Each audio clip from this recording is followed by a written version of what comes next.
घाटवा कोयजन बाजन बाजा बाजावा छठी माई के घाटवा कोयजन बाजन बाजा बाजावा गोदिया में होई है बालकवा अर्घ देवे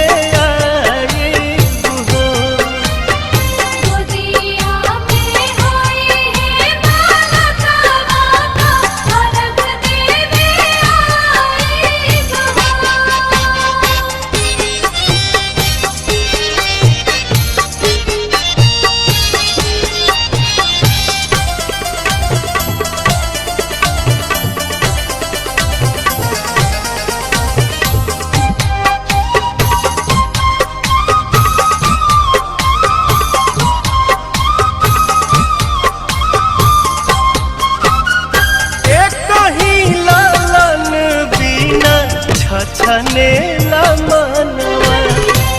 सुन सहन लागे हमरो घरवा अंगनवा पूरी जहिया दिलावा के लला सात जलसा कराइब हो पूरी जहिया दिलावा के लला सात जलसा कराइब हो गोदिया में होई है बालकवा कोसी भरावा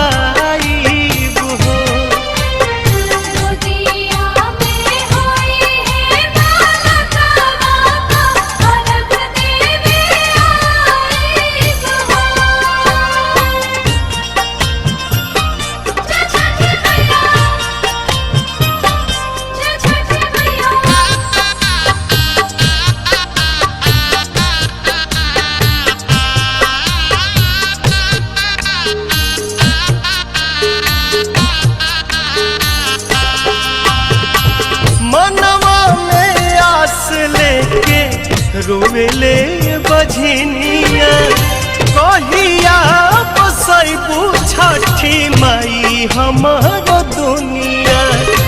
ऐसन सुनर फल पाइब त सूरज गोहराइब हो ऐसन सुनर फल पाइब त सूरज गोहराइब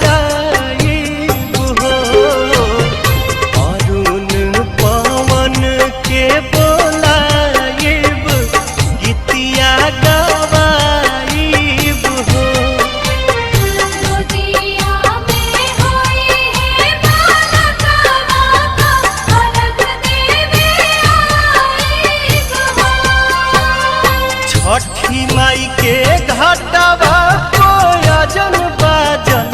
बाजा बाजावा छठी माई के घाटवा कोयजन बाजन बाजा बाजावा